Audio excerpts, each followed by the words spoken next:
All right, and we're live. We made it happen. Sorry for the delay there, but welcome to the first show of the Rocks Lab, hosted by me, Dr. Matt Sweeney, Dr. Katie Duke, and Coach Greyson Kilgore. So this show is all about Hyrox, everything from race day prep, performance, and rehab, all the way through the finish line. So excited to have you guys on, and yeah, let's get to it. So Yeah, just to maybe. start, you guys had a great weekend this past weekend. Yeah, we did. We know this is a Hyrox show, but hard not to talk about an amazing week in that the DECA World Championships down in Florida for us. So we just got back yesterday. Yeah, man. Matt, we've got some funny stories to share with you, actually. And, racing is fun and funny, and we laugh our way through racing all the time. But we did have an excellent weekend down there, brought home some hardware, won a variety of different things. We don't need to talk about DECA too much, but I do think we can maybe, when you're ready, tell some like pretty funny DECA or just like racing stories because Katie's like a whole show. Like just We make it very entertaining, I think. yeah, I'm like diving over finish lines, falling off boxes. yeah, yeah. Yeah. So we're gonna get to some High Rock stuff with you, Matt. We're very excited about that. But I'm gonna let you ask your questions. But we got some really funny stories to tell you. So just give me a brief synopsis because I saw some of the stuff on Instagram. How'd you guys end up placing with DECA? Man, you want to go first? You go first. Yeah. So I won the DECA Fit, and then I won the DECA Mile. I took second in the DECA Strong. Those are my individual events. And then we won the co-ed Fit, and you take it from there. Yeah, and we got second in the co-ed mile, and then I got third across the board in my solo races. So Every single podium. Yeah, we only had one race we ran that we didn't podium, so we had to get on the airplane with 8 big fake checks, Yeah. which It's was hilarious. pretty Stop. funny. Yeah. No way. Yeah, at one point we like turned them around so people couldn't ask us any more questions. Was TSA like what are these? Like are you guys like what's going on? Yeah, luckily there was someone going through right ahead of us that also had the big like award in their bag. So once they saw one award, they just started like shuffling people through faster. But yeah, our flight So attendants thought funny. it was pretty funny. Yeah. It's a great So weekend. I've never been in that position where I've gotten a big check. And I'm assuming that you don't take those to a bank. I don't know if that's a stupid question to ask, but you take it to the bank, be like, hey, can I think cash everyone this? asked us that question actually. Yeah, that'd be hilarious to take. No, it's just it's like an honorary cardboard thing. Yeah. Yeah. That's cool. That's cool. Well, that's awesome. Congrats, guys. And that was Thanks. that a nation, like a USA or a regional event, or was it like a worldwide event? Or Worldwide, world championship. A lot of people from Spain and Australia came over. From the UK. UK. Yeah. Yeah. And Canadians, yeah. so you guys did very well. We did very well. That's cool. And now he's got to turn around and get ready for Hyrox in a few days. So Yeah, that's and our I'm on Sunday. we're back on the Hyrox mission here. Yeah. So that's cool. It kind of getting off topic a little bit already, but I love it. What's that like going from? Because I know a lot of athletes who are either lead busy lives or are going from one event to the next, or they're mixing a bunch of sports. Like, what's that like jumping from just competing? Your body's probably pretty tired, and you're like, all right, I gotta have a quick turnaround and go to the next event. Yeah. Man, it's wild, right? And I think as people listen, they're gonna find out so many things about our life. And it's that first of all, yeah, we want to race on a professional level, which involves a lot of travel and different things. But we also are raising kids and taking care of a house and working jobs. So it's like this quick turnaround. Like you fly, like we flew in from Florida yesterday, and you immediately like start the grocery shopping, get the Yeah. house in order, and try to get like all the normal life stuff figured out. Yep. Because we're like, all right, we're gonna make it like Tuesday night is pizza night, and we gotta get these kids some pizza. Yeah. Yep. Yeah. What That's it. else? Yeah, and I think just trying to plan your training, right, is the next hard part. And I'm lucky enough to be married to my coach, so I don't have to think too hard. He tells me what to do, but you have to plan your own week, and like not just recovery, and not just physical recovery, but like mental and like nervous system recovery to get ready to go Mhm. again on Sunday. It's not easy. I think that's one of the things that like attracts me a lot to Hyrox is that compared to some races, I mean, there's a decent amount of prep that goes into it, but if you put your mind to it and you have a good coach and you have a good time management, like you can find ways to work, have kids, work a full-time job, and find time to like program that training like into your weeks or over a series of weeks, which I think, I mean, I want to get your guys' opinion on, as far as like, from elite athletes to like Gen Pop, it's accessible to all types of people. Yeah. Man, I think this is actually gonna be like maybe the first like real segment we're gonna cover. Matt, should we introduce ourselves first and say a Yes, little bit let's more do about it. Let's do and it. then I wanna come back to that question because We'll it put kind a of pin in it it. leans into like the really like the basis of the Hyrox content we want to go into. But Totally. I think people need to know who you are. Sure. So yeah, I'm a physical therapist, as well as Katie. So I think a big benefit of this show, and as we get other guests on too, is that we got two PTs who know the body really well as far as recovery and injury standpoint. I went to University of Rhode Island for physical therapy school. As far as my background, Say, give me your best Rhode Island accent. Let's hear it, Matt. I need to go get a coffee. Hey, give me some Oh, coffee. I like that. I think that's probably the number one. I think if in Boston you're gonna hear more like I gotta park the car, but that's even like you don't even hear much of that. In Rhode Island, you definitely hear people say coffee, like CAW. Okay. Like that's pretty common. Sure. But yeah, I've been loving the East Coast, love Rhode Island. Definitely get in the water from time to time, whether it's swimming, training for full Ironmans right now. So been getting a lot of open water swimming, which has been fun. Little known fact: there's not a ton of sharks in Rhode Island, so I do feel pretty safe in the water. Not a ton. Once you go up the border to Massachusetts, they're breeding quite often up there. But Rhode Island, we Good. don't get much shark activity, so I feel pretty comfortable in the water. But yeah, physical therapy, doing some Ironman training, and living in Rhode Island. And you did your first Hyrox this year? Did my second Hyrox. Yep, I did Boston. I snuck into an early Hyrox in New York in 2021, maybe That's right. I 2022. remember that. And I was hooked, and that was fun. I mean, just in general, I mean, talking about, and the first thing I say about Hyrox, whenever somebody talks to me about it, I'm like, it is the best well-run fitness event you're gonna do. Yeah. It really is like the cream of the crop of like these events are very, very, very well done, and it's like, I don't know if this is their actual logo or a slogan, or if I've heard it just enough times, or if I'm stealing it from something else. If that, I apologize, but I keep hearing it called the World Series of Fitness Racing. Yeah, that's what they call it. And I don't know if that's their actual logo, but or slogan, but I'm like that makes sense to me. Like I think they've done a really good job of solidifying themselves. Like we're gonna run the best events, and attract the really, really good talent, and I think the programming and the community aspect. I'm getting ahead of myself now too, but it's very good. It's very good. Yeah, absolutely. Cool. What about you guys?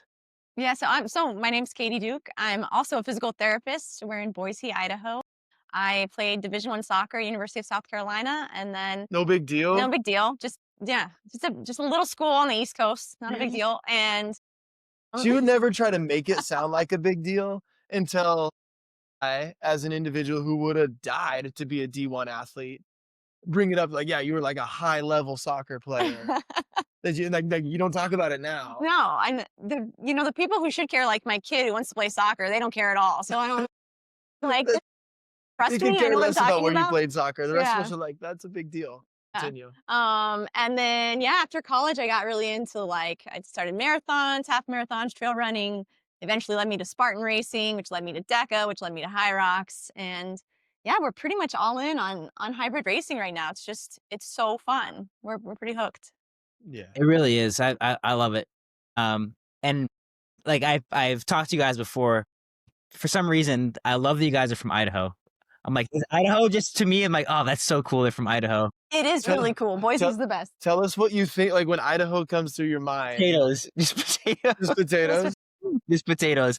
Yeah. And I feel like I might be getting this mixed up with a different state, but That good happens in Idaho. wrestling, good wrestling in Idaho. You're thinking Iowa, Iowa, but Iowa. there actually is. That's funny. I grew up as a wrestler. You were the good wrestling in Idaho. Well, as the best JV wrestler in town. Idaho does have good wrestling, actually, as we are kind of known for that. But when you're on the East Coast and you're thinking about like, what's the state with good wrestling, it's Iowa. So Gotcha. Fair enough. No, Boise's the perfect place to train though, because we got mountains, we got trails, we got rivers. It's great. it's a very fit community. Yeah. Tell us about you. I'm Greyson Kilgore, best known as Katie's husband. That's what I'm telling people. I love that. Yeah, it's Of nice. 2 weeks now. Yeah, for 2 weeks. Yeah, I'm a full-time hybrid coach. It's what I do. I coach Hyrox and I coach DecaFit. I'm also a Hyrox athlete. I've raced in the last year in 2024. I raced in Chicago in the men's doubles Elite 15 race. So I've got a little Elite 15 racing experience, and I plan to get more. A high-level DecaFit racing. Before that, I was a decathlete in college, so I think that translates over pretty well. And then in high school, I spent a lot of time playing all the sports. I was a very hybrid athlete kind of my entire life. I always said, like, when I was a collegiate decathlete, I was like, 10 events are not enough for me. Like, I need a pogo stick, a skateboard, and like 10 and a snowboard, like in this competition as well. So like wrestling, running, track and field, and then any sports at home was kind of my life before all of this. So yeah, that's me. I love that. I think that reminds me from I have a background in CrossFit too, and one of the things they mention is as one of their mantras is like constantly learning and playing new sports. So you adding pogo stick to the decathlon, I think is a good. Absolutely. Are we allowed to talk about CrossFit here? It might come It's a up. dirty word. It's a dirty word. It might come up. It might come up. Yeah. So I think to what we put a pin in earlier, I think it'd be a good time to go back to is as far as the accessibility for CrossFit, and I know you mentioned in Elite 15, so we're talking like one end of the spectrum. Matt, you mean Hyrox? Hyrox. We're talking one end of the spectrum. You're these are the best of the best. But also the accessibility for kind of like the people who are just like, oh, this race sounds cool. A great way to test myself. What are some tips or how do you feel about the accessibility of Hyrox for the average gym goer? Yeah, I think it's one of the one of the first things we tell people when they ask us, or when they're so like, I don't know if I could do one. I mean, the first thing we tell them is like, these are all like lifelong movements you do, squats and lunges and carries. Like I grocery carry every week, right? Like I try to carry as much as possible into my house because I'm not making 2 trips. Like we do all of these motions. So I don't think there's anything that's just like, yes, you might do it at a different pace than we're doing it. But if you do that, like you're able to do it. I think that's what I'm getting at. Yeah. You got to bring them in one trip. Groceries got to come on one trip. That's it. One trip. Yeah. And you refuse my help Yeah. as well. And she lets me hold the door at best. I always tell my athletes that the Hyrox movements are as old as time. Squat, hinge, push, pull, lunge. Those are things that humans have been doing since the beginning of time. And one of the reasons we love the event is because it builds a certain kind of capability that directly connects us to our why. And as racers, yeah, we want to compete at the highest level. We're competitors. But ultimately, Hyrox creates an awesome space for us just to become the best physical versions of ourselves and mental and emotional versions of ourselves as well. And I think that actually creates a really wide open space and Hyrox says it's made for every body, right? So I think Hyrox is wildly accessible because it's asking us to perform in movements that are as old as time, things that we do every day, and things that just connect us to what it means to be like a moving human being. And so I love it for that reason. And I think that's why it's gripping too. Like someone who is interested in fitness, people who are listening to this right now are interested in Hyrox because it connects you to the very movements that make you human. And I Totally. think it like creates such a capability. We talk a lot. We always talk about how we want to be in like half marathon shape all the time. Mhm. Like the diversity of training you get with training for Hyrox is what I love because when someone invites me to go mountain bike or rock climb or do other things, like I'm able to do it. If you're just training for like a running race, I think it's really hard to maintain all the other aspects of strength that you can while you're training for Hyrox. Yeah. Tell him, Matt, we got to talk about something real fast. Katie Sure. is the perfect example of this kind of capability. And I know we're talking about accessibility, but I think the two go hand in hand for me. We got married 2 weeks ago.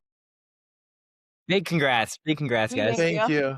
It was a very simple wedding. Some people do like no kids weddings. We did kids only weddings. So Yes, we have 3 we kids. describe it as lawless and It wild. was lawless, the most lawless and Love wild that. wedding you've ever seen. Love that. So Katie, you people are gonna get a sense of the kind of person Katie is. I'm like at the location where we're gonna get married. I got a couple of the kids with me, and Katie ends up driving herself to the wedding. And so she like in this like first look moment, she gets out of her Bronco with her flowers in one hand, her own train from her dress in the other hand, and then like the youngest runs up to her, so she scoops that kid up too. So to be clear, she's walking towards me with like a toddler in this arm, and then her dress and her flowers in this arm over here. And I'm just like, this is the most like Katie thing I've ever seen. Like capability on display as she's packing a toddler and a bunch of crap in her wedding dress and heels across the grass. That's Hyrox fantastic. Hyrox capability. capability. You Yeah. can carry anything. And carry anything in a That's dress. literally that's a Yeah. highlight reel for it. It's literally like, hey, this is what I can do This is because what we train for. And that's it. my our kids are so used to seeing us train, like even when they were little, and they would tell me, they'd want me to carry both of them at the same time and be like, "Mom, this counts as your training." I'm like, "You're absolutely right. I'm training for you, not for just Hyrox." Totally, totally. Absolutely. And I think that's the common sentiment, like especially with people that have kids. Like, I want to be able to lift my kid up. I want to be able to play with my kids without getting hurt. I want to be able to like, get on the ground, like wrestle with them. Like, I mean, I think those things become more and more important for people as they get older. And like you mentioned earlier, Grayson, it's like the foundational or the fundamental movements of High Rocks are all of these like natural movements: carry, lunge, throw, run. Like these are all important, and the skill isn't too high where it's accessible, like bring it back to that, like, and open to all types of people if they want to get into it. So it's really cool. I do think if we're going to talk about what Hyrox is, this is a Hyrox based podcast, we should cover off on what the actual movements are that we're talking about. Yeah. I think this podcast is probably going to speak to a wide arrangement of people, maybe racing on the elite level and tuning in for some high quality, like technical tips, which we are going to offer. But maybe someone's brand new to the Hyrox world and just trying to figure out, like, what even is this? So, Yeah. can we just say what the movements are real fast? Hit me. Yeah. So there's 8 stations with 8 runs throughout. So it goes and man, I hope I get the order right. It goes 1,000-meter ski erg, into a 50-meter sled push that's heavy, into a 50-meter sled. Oh no, sorry, Mhm, 50 meters, and then a 50-meter sled pull that's also heavy. mhm, 80-meter burpee broad jump, and then a 1,000-meter row, and then a 200-meter farmer's carry, mhm. 200 meters of groceries. That's a Yeah, long it's a drive, little but further than my car to the house, but yeah, a little bit. definitely. 100-meter sandbag lunge, finishing with 100 wall balls, which we are going to demonstrate some wall ball technique later today. See those targets up there? That's what we're aiming Yeah. for. Yeah, and then you have that run. The run is in between each of those stations, Mhm. and you end with the wall balls. Yeah. So It's a massive undertaking, but it's like somehow both scary. If you're getting ready for your first Hyrox, you know what I'm talking about. It's scary because it's big and the reps are massive, mhm, but it's also so enticing mhm. because it's something you want to be able to accomplish, right? Well, and I think the other thing, I mean, really what people love about it is the team aspect, which Hmm. is something we've always loved is racing as a team. It's super fun, but it also takes away some of that fear of like, oh God, can I do this all myself? It's like, Hmm. well, you don't have to. You can do it with your best friend, and Right. you guys can switch every 5 wall balls if you want. Break it up however you want, and just get it done. So I think that like. I mean, I think that's what we've seen take off the most with High Rocks is the doubles and the mixed doubles because it makes it more doable, I think, for people. Totally. Yeah, Yeah, there's Yeah. go So ahead. if you're on the fence, do doubles first. Yeah. and we got just a quick side note. We got shout out Pat in the chat giving us some love there. Thank you, Pat. Pat in the chat. I love it. Thanks, Pat. No, yeah. So I think that's huge, and thank you for breaking that down, especially like piece by piece. And as you said that, I brought myself back through the race I just did. I'm like, oh man, those sleds are so heavy. Those sleds are Yeah. so heavy. Just doesn't matter how much you train them, they're heavy. Yeah, absolutely. So another piece of Hyrox that I want to talk about, I mean, the accessibility is so awesome for all types of athletes, and whether you're looking to get into it at a very high level or like just looking to do it with a friend.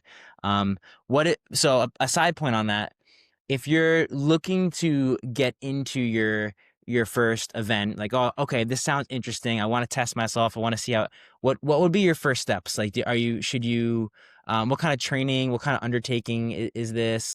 Should you reach out to a coach? Your first Hyrox, what are the expectations? Man, I mean, a lot of people compare High Rocks effort to like a half marathon effort. So I In think terms of in duration, terms of yeah. duration, Yeah. yeah, sure, in terms of duration. And so I think like you want to make sure you have a good foundation. Um, I think it's not a couch to 5K type of Yeah. program usually for people doing a first High Rocks. Um, we talk a lot about like if you're going to invest money into a race, I think I don't care what level you are, investing in a coach from the beginning is like invaluable to me. Mhm. I don't know. Yeah. Yeah, I think there's a lot of coaches that can help people. I'm one of them. I think I'm pretty good Hmm. at it. Um, Really what people need to know if they're about to get into their first high rocks is that it is over 50% a running race, right? So if you're going to run it in an hour and 30 to, an hour 30 minutes, that means you're going to run for more than 45 minutes, Hmm. right? So a great foundation in running is super important to getting into your first high rocks. And that's one of the things I love about it. Like I want to be a person who can run a long ways. I want to be able to push, pull, carry, and lift. I think that is directly connected to like my why as a person that wants to be physically capable in all domains. So I love that Hyrox tests your running on such a capability. But then there's those other elements too, where it requires muscular endurance and even some power endurance in there. And then just the ability to to carry and then the ability to work, to just move weight and hit your reps over and over again. Uh, I think a person like in general, if you're getting ready for your first high rocks, you need to be able to run, you need to be able to lift, you need to be able to move in like healthy, functional movement patterns. And I think with the PTs in the room, I think we're going to dive into that over the months to come. But it really does require to be able to move in all of the healthy ways that a human body can move. Yeah, I like that a lot. Like, I think the second piece of that too is, I mean, having a coach is super important. If you're dealing, like, I think a lot of us, especially as we're getting into, I mean, maybe 20s, but 30s, 40s, and above, have some level of like lingering either issue or injury or something that could be improved. Then that's where you go see your local PT and learn some Totally. mobility techniques and like figure out ways to get around it. I know off air, me and Katie were just talking about like, hey, like you play D1 soccer, like your ankle bugs you once in a while, and you have techniques and things that you can. So there's always like, I think there's always things you can work on and work around and get better, and don't necessarily use like, oh, I can't do that because I have this going on. Or Mhm. I can't do that. I wouldn't say use it as a crutch. Like there's always a way you can get around it and get better with it. So I think during the show we're going to try to do a good job of teaching some of those recovery techniques as well. Yeah, absolutely. I wanted to ask you guys earlier, but I'm going to do it now. While we're talking about racing, any funny race stories that have happened to you guys recently, or anything you can think of? Yeah, we did mention that at the beginning, right? That we Yeah. need to cover some Yeah. funny race stories. You wanna do that now? Yeah. You got one Okay. or me? Let me just set this up. One of the things we want to this podcast is gonna do a lot of things. We're going to get to Hyrox movements. We're going to get to programming and technique and all of those things. But racing, there's a reason we love watching this stuff, right? There's stories all around the racing world. If we were to ask people in the comments to tell us some racing stories right now, they would probably have a bunch of their own Yeah, funny for ones. sure. But um, since Katie and I are racing all the time, we just came off of, you know, the DECA World Championship, Mhm. and I'm dying for Katie to tell this one story. I hope That's it's not one of those stories that's only funny to us, which it might be. that I think Even it's better. pretty funny. But it's also like a funny just reminder that we're all like real people, I think, and have lives outside of racing. So I'm in my like warm up, first race of the weekend. I'm in my warm up and I go to put my race shoe on and I'm like, what's in my shoe? And I go to reach in there and it's like a dried corn kernel. And it's from like 6 weeks ago. We took our kids to one of those pumpkin patches where they like play in the sandbox, but the sand is like actually corn kernels. Do they have that on the East Coast? Do you guys know what I'm talking about? You know what I'm talking about? They have corn. I don't think I've seen Colonel Okay, so it's like dried corn, right? So it's this dried piece of corn. And I crack up because I'm like, how the hell did this get in my shoe? Not to mention, I have raced since that time in these shoes. So there's just like so many questions, right? The corn's been living in there. Right, and so I think it's really funny, and I'm like, it makes me smile because it reminds me of my kids, and they're not with us. And so I like tuck it in my shorts, and then because I'm like, I gotta tell Greyson, he's gonna laugh. And so then I keep forgetting when I see him as I'm warming up and talking to him about race stuff. I keep forgetting, and eventually I like move it into my sports bra. And then I forget about it completely and the race starts. And I make it through. DECA is 10 stations, including like sit-ups and running and like the ski. And I'm on my 8th station, almost done with the race. And I'm doing like these over the wall things kind of with a med ball. And I'm like, you take, it's a dead ball, big heavy ball. You lift it over a yoke and dump it on the other side. And you gotta bend over, pick it up. You had to do it 20 times. Yeah. No joke. On the 18th rep, this corn kernel pops out on my sports bra right in between my feet and the judge's feet. And I just smile and I can't stop because I'm like racing. Yeah. But I just smiled so big because I was like, oh my God, this judge thinks I'm crazy. Like the weirdest thing to jump he's like, person. He's like, I've seen people eat, like we use, us women, we use our sports bras to keep our nutrition. I'm like, this guy thinks I'm munching on dried corn during my race. The first thing I wanted to tell Greyson after my race was about this corn kernel. So funny. And it was so funny because he hit it on the head, but he was just like, oh my God, it's a funny little like physical reminder of our life outside of racing that like makes you smile mid-race. Oh my and gosh, takes all the pressure off because it's like, oh yeah, I got kids at home and that's what really matters. Sure, yeah. It's just so funny. So I really, and I never went and picked it up. So other people saw that corn. That thing had quite a day from like your shoe to your shorts to your sports bra to the competition floor. Competition floor. So funny. Oh my God. That's hilarious. That's like, all right, yep, I'm from Idaho. I got corn coming. I got corn falling out of everywhere. Yeah, you came straight from the field. Like I don't know how I made it through other races with that. Gosh, that's so funny. Oh, that's fantastic. I love that. Unfortunately, I think this weekend all the funny stories were from me being a spaz, but absolutely. Like after our second day, we get off the podium and I look down and I got one race shoe and one non-race shoe because I got distracted taking my shoes off. 2 different shoes. I think it'd be funny.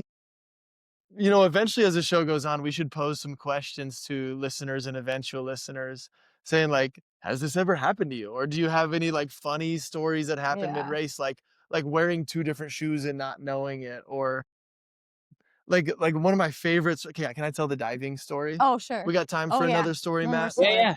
Okay.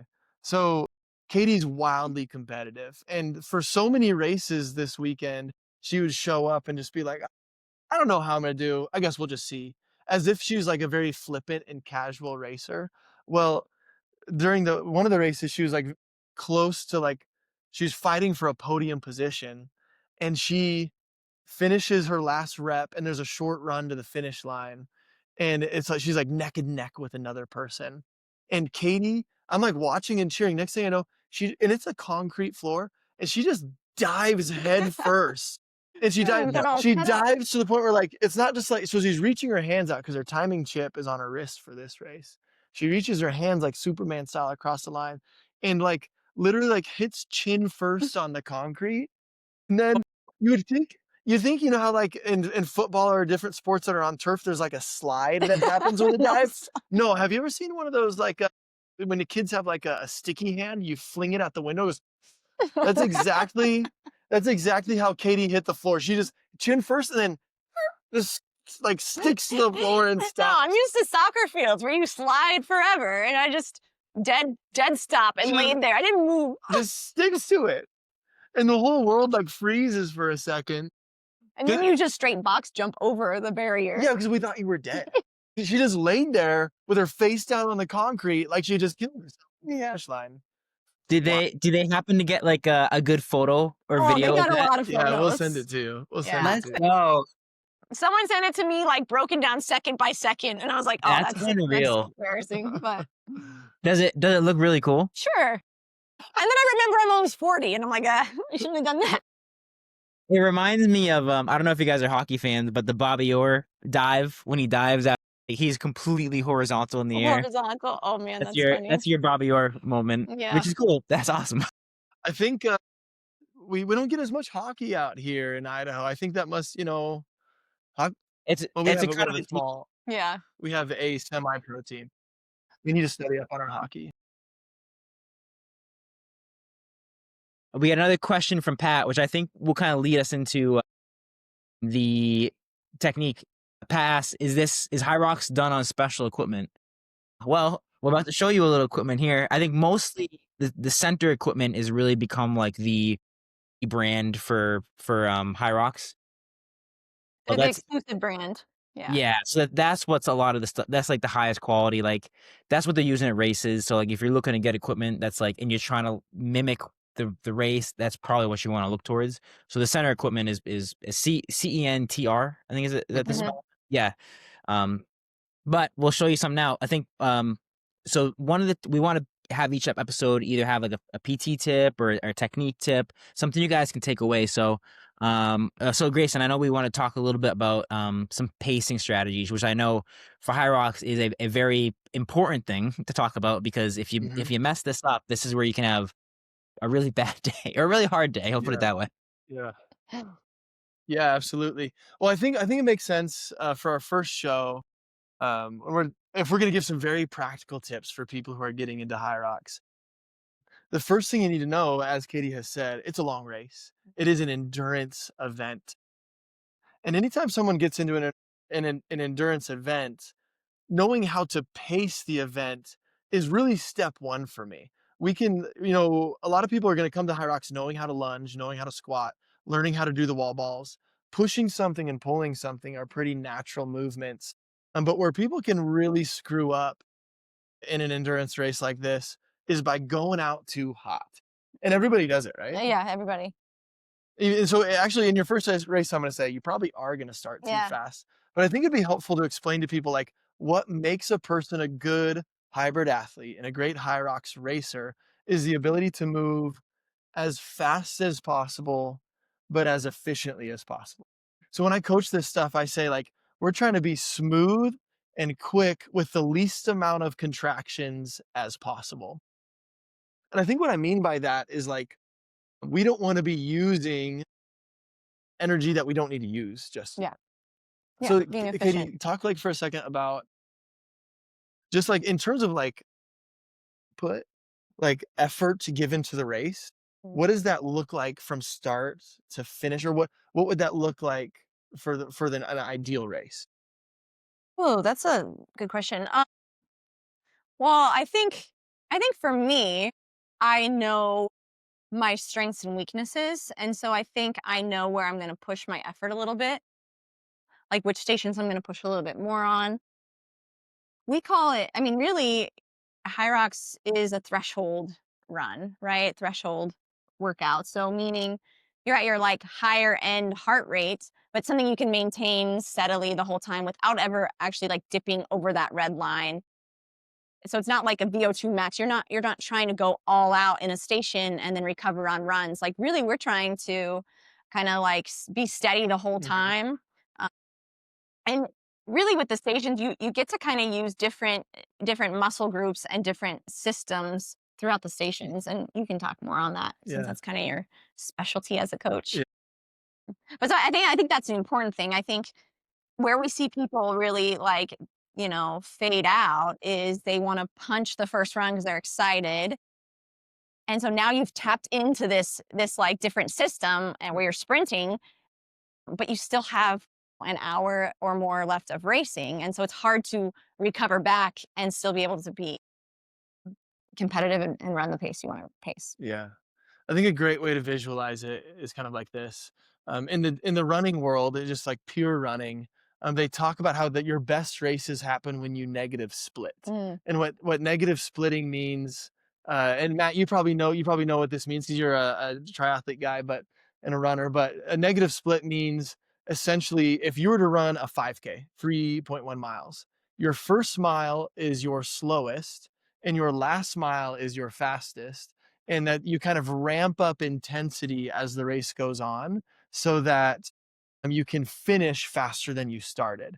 Typically, our bodies respond best to negative splits, and that's how, in the running world, that's how we race our best. Now, this is unique in Hyrox because you're switching modalities all the time, and actually, your heart rate demands will change throughout the race, right? You're gonna have moments where your heart rate spikes and comes back down. But in general, in a Hyrox race, you want to negative split in terms of effort. So you want to start with a conserved approach to the front half of your race and your ski and then the run after that. And then you kind of get to work on the sleds, but you don't push your sleds so hard that you can't function after, right? So when it comes to pacing, even in your sleds, you're going to take breaks. And when it's sled day in here, we'll show you how to push the sled, how to Mhm. take breaks and things like that. But in general, you're trying to like conserve contractions, conserve movement patterns, and move in a way where you are spent at the end of the race and not before that at Mhm. all. Matt, before I go on, do you have any like questions about that? No, I think that was really well said. I think from like the running example, the 5K, I think a lot of people will understand that because if people have run a 5K and messed that up before, it's hard to forget it. Yeah. It's like if you go out too hot, then you're just struggle bus for the rest of the Yeah. race. So, and I think you guys talking about like the different thresholds and like some of the negative splits, like starting slow and getting faster as you go on, and then Mhm. really having a big kick, like a big push at the end, Mhm. Mm. is I think is and figuring out that pacing is Hyrox is unique in a way because like you to some degree you probably have to just practice the Yeah. the Yeah. race or practice. Oh, Well, go Yeah. ahead. well, I was just gonna say, I think you have to just like there is some degree of like experiencing it, to know, and that's where the good training comes in. But I think interesting too is like we pace differently on each station, and like a lot of times it's that you got to check your ego for some of that too. Like in my last High Rocks, I was side by side with the girl at the sled push, and we both pushed all the way down, all the way back, and she went all the way down again. And I was like, I know I can do this, but I Yeah. also know where I want to be at the end of this race. So I'm Mhm. going to take a break halfway in this lap on my next down and back, and then I ended up doing great and finishing what I wanted to finish in, as opposed to like dying off later on. And I think that's one thing with High Rocks that's unique too is like you might you might crush your first few stations and then you don't see it kill you until you hit the wall balls and you're like, "Oh, I should not have pushed that sled back Yeah. then." Like it Yeah. caught up to me. Yeah. So I think it's just a lot to learn. So there is a lot to learn, and that's why this show is going to cover a lot of different things. Um, Man, I'll say one of the things that's unique about Hyrox is that it's all over Instagram right now, and we get to see these professional races. Did we lose him? Is it just us It's right just now? us. It's Oh gonna get man. wild. Okay. Oh my goodness. Okay. Well, I'll keep talking about this. Hopefully he comes back. One of the things about Hyrox that's very unique is we get to see professional racers do it all the time. Mhm. So when we watch like an Elite 15 race, we see Lauren Weeks and these amazing runners look like they're sprinting to zone Mhm. one. And then they look like they're just hammering the ski and sprinting that Yeah. too. When in actuality, they're actually quite conserved Mhm. in those early runs and in those stations. But um it looks fast. So I think when people get into their first Hyrox, they try to mimic that intensity Mm. from the Mhm. start, but you need to know, like, those people are actually, well, it looks fast, quite conserved, quite controlled, and they're gonna give more effort as the race goes on. So Mhm. I think in general, if I could tell anybody, like if you're gonna do your first ever Hyrox, start slower than you think you should, Mhm. because if by some miracle you get to the end and you have tons of energy, you get to use it, right? Yeah. Because you have all these wall balls coming up, right? Yeah. No, that's totally true. I think that's good. Good to think about, like, when we're talking about our first race is also, like, thinking about race goals. We have so many pre-race talks that Mhm. are, like, so valuable to me and have really helped me grow as an athlete to, like, talk about all the mindset before racing, talk about strategy. So that's where, like, having a coach really comes in handy too. But also I don't know where I was going now. Yeah, Having a plan, having a having a strategy, plan. having a Yeah, coach, those things yeah, all help. And I think being willing to let yourself fail at a yeah. couple of them. Oh, I remember where I was going. Okay. Race goals. That's where I was going. I try to have multiple goals for every race. Mhm. And a lot of times, like a goal is going to be like my secret goal that I only whisper to Grayson, or not even A secret goal sometimes. that you don't tell me I till don't the tell end. anybody until after Yeah. I complete it. Yeah. Um, but I think it's good to have like different levels of goals so that when you go into your first race, you're not like, okay, if I don't get this time, then I failed. You Yeah. need to have your A, B, C, D goal, and you need to have the ability to shift and pivot mid race because maybe you do.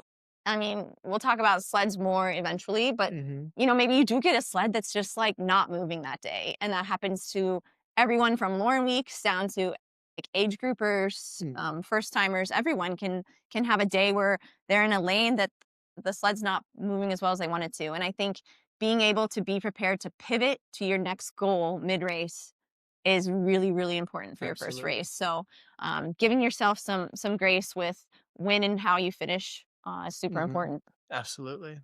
Should we give some real life coaching here? Yeah, let's do I it. think we should get to it. We're gonna So test this, yeah, so we're gonna see how this is our first time trying to like, and actually I don't know if many podcasts are doing this I at don't think all, so. but we're gonna actually try to demonstrate some movements and actually have some real life coaching.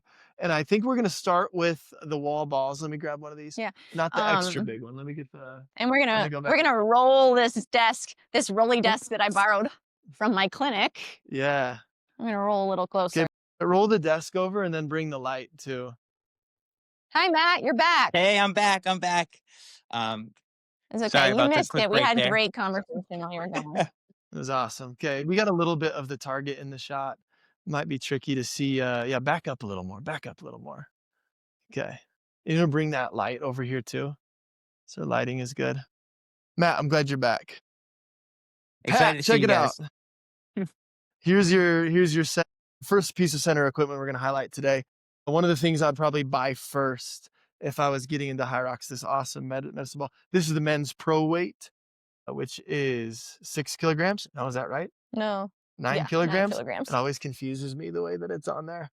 So here's a great example of, we talked about how great hybrid racing is about consistent movement patterns that use the least amount of contractions and just help you move as efficient as possible while moving quickly. And the wall balls is an area where that's a make or break experience. Okay. So first, before I ever go to try to hit this target, the way that I'm going to hold this, I tell new people the best way to get this ball to move fast and to be able to replicate that movement over and over again is to start in the most sturdy position as possible. So I coach people to seek 3 points of contact with this ball. Here's the thing, as it's moving, as it's coming down, as it's landing, you'll see the pros just grab it like this and fire it right back up.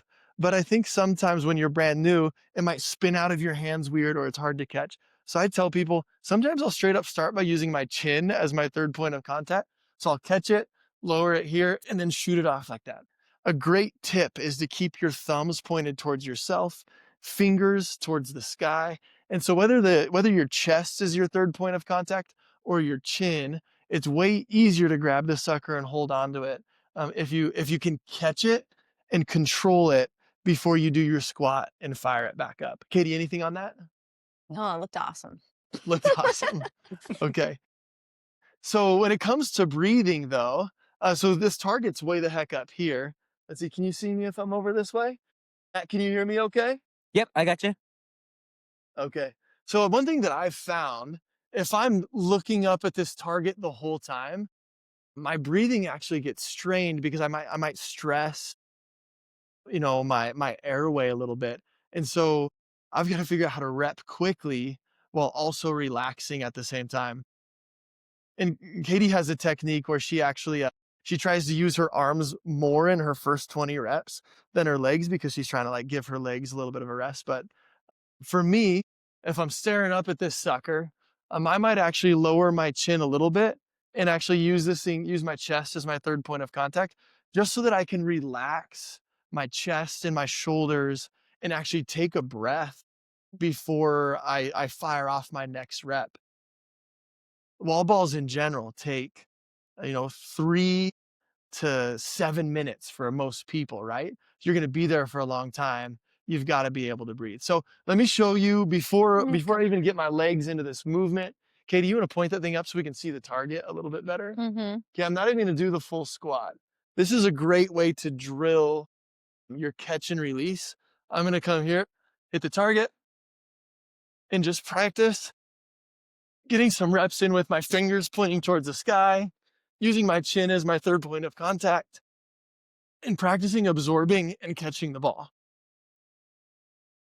Katie, get in there and show us some reps, just like that. Well, I was just thinking, Come on, camera. we were talking about, the benefits of using the real equipment. I think this is like one of the most accessible pieces you could have. It's one of the most affordable, but like realistically, it's the station that everyone's scared of. And, you can train a ton of things by training squats and wall balls. Right. Like, I think it's going to just make you better for other stations versus, if you're just training farmer's carry, that might not translate to other stations quite as well. Yeah, absolutely. That's awesome. And Katie, do some reps real fast. Here's the thing. Matt, should we cover off on some movement standards? Yeah, I think I love that. You guys are crushing it. Okay, so where'd she go? She's off Right camera. here. Go over to the other target. Ah. There we go. There we go. So she's hitting the target there. For it to be a successful rep, first of all, it's got to touch that X. The women's target is the bottom, men's is the top. Take a break there. Take a break. It's got to be able to, you've got to hit that target. You've got to hit the X. For that's one part of the movement standard. The other thing you've got to be able to do on your wall balls for the rep to count is to hit a full squat at the bottom, which means hip crease below the knee. Do you want to demonstrate that, or you want me to? You go for it. Okay, so lower. He's got more ankle mobility. Point that camera down a little bit, so we don't necessarily need to show the target there. So from here, I'm going to catch, and I got to hit this squat here so that my hip crease is below the knee, and then fire off from there. And for a lot of people, I think, like, if they're following Hyrox at all, they know that the wall balls can be controversial sometimes. You have a judge there telling you to go lower or higher or whatever. I think at our most recent race, it was really cool because along with the counter, so you have your judge, and then you have a counter on the wall ball target. And then you also had a sign that said, like, if you had a no rep, if it was for not going low enough or not hitting the target. So they're doing like the best they can, I think, to make it like where you know what you're doing, wrong or right, and how to do a good rep. Yeah. Okay, so those are a few tips. Those are some of the movement standards. Here's some final tips for a beginner. Matt, you ready for this? Let's see it. I wouldn't call Matt a beginner anymore. I don't think he's got two. I'll take the tips. One of the mistakes that people... He's got 2 under his belt. That's true. One of the mistakes a person will make with the wall balls is they stand too far back from the target, right? So this is what I always tell people. Here, let me show. You got me on camera here? If I'm way back here, show the top target too. Go up a little higher. Perfect. And I'm not gonna do the full squat. If I'm way back here and I shoot, and then the ball lands here and I gotta catch it in front of me like this, I'm too far back, right? Because the ball is dropping in front of me and I want it to fall right back into my catch position. So watch again, hit the target.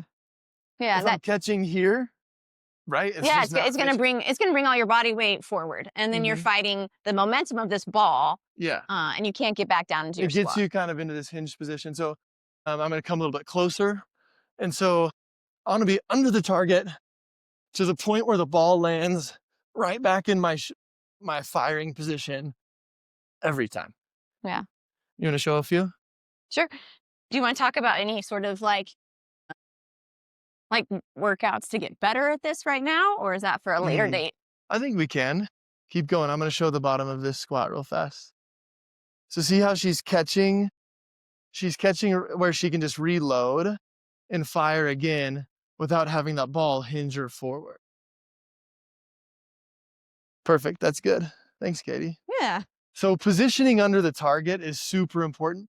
If you get that wrong on your first race, it's going to throw off every single rep.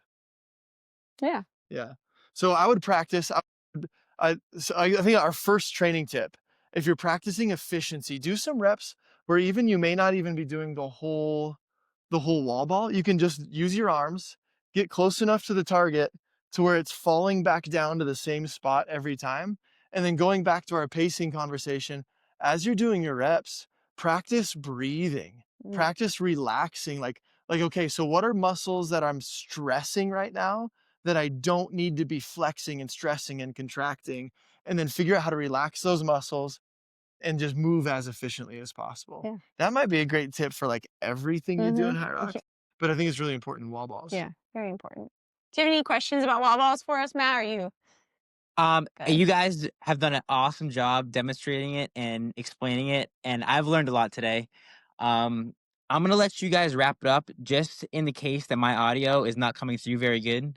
So just basically, get any final thoughts for the first podcast, and to be looking forward to the next one. Okay. Yeah. We can Okay. hear you pretty well, but we'll wrap it up. Yeah. Okay. I think the only thing we didn't touch on for this like first show that we would have liked to is maybe just our why behind racing. And there's no way we can explain that all in the last few minutes. So little cliffhanger for everybody. We'll talk about that more next time. But I think if you're preparing for a race, think about your why. Think about why you want to do this. Is it just to get healthy? Is it to be more functional in your daily life? Is it just to like set a hard goal, a big scary goal? Because for us, this is the first race that has scared us. And we've played in big games, me, Yeah. and raced a lot of like major people. And Hyrox is a scary race. And that challenge drew us in really hard. Yeah, man. And I think it has created such a community of people who want to keep growing in this kind of event. And that's really what the Rocks Lab podcast is here for. It's for the kind of person who's looking for the little nuggets of information or maybe even the inspiration to keep discovering your why in this race. So I would encourage people to keep tuning in because this podcast is going to kind of cover all of it. Like we said, we're going to talk about our why and what's important to us in racing. But I'm the kind of coach that I'm going to dive into all the little tips and tricks that I think will be incredibly helpful. One of the things that will make that more worth your time is if you just get in contact with us, engage with our content here, leave us comments, leave us messages, let us know what you want to hear about and what you want to see from us so that we can make sure that we're giving you the content that you want. This has been, oh, go ahead. No, your last thing's got to be. So for those of you who don't know, we have an epic a group that we train with here in Boise, 7 a.m. every Sunday. And Greyson is one of the most passionate people you'll ever meet. As soon as you get him speaking, you're going to hear like more than you'll ever want to know. But Mhm. something I love about him, and he's very inspiring. So I think you should just end it with you found your people speech. A Oh, little you want bit. to hear that Just one? a little Okay. bit. Here's the thing. This is something that I think is important for all of the people that are in this community. And you're going to hear me say this over and over again. In all the people that I coach and all the people that I know in this sport, and you can even think about yourself right now as someone who's looking to become the best version of yourself. You may have people in your life or just energy in your life or even a weak voice in your life that's coming from your own head trying to tell you that this isn't worth your time or that it's not worth your money or that it's not worth your commitment. And we just want you to know that it is. And if you're listening to this podcast and you're engaging in this content with us, you can at least trust that Matt and Katie and Grayson believe that this pursuit is worth your time and is worth your money and is worth your energy and it's worth your commitment. And you can trust that you've found your people. And I think that's one of the coolest things about walking into a Hyrox venue or even engaging with a coach or like-minded athletes is that when you walk into this community, you know you found your people. Mhm. We hope to be your people. So keep engaging with us, stick with us. We're going to cover all the content you want to hear. And thanks for tuning in to the Rocks Lab podcast powered by Perform Better. Yeah, and thank you, Matt, for teaching us how to use things on the computer. I'll have to teach myself better next time too. Awesome. I love it. Great first episode. And Rox Lab signing off. Thanks, Matt.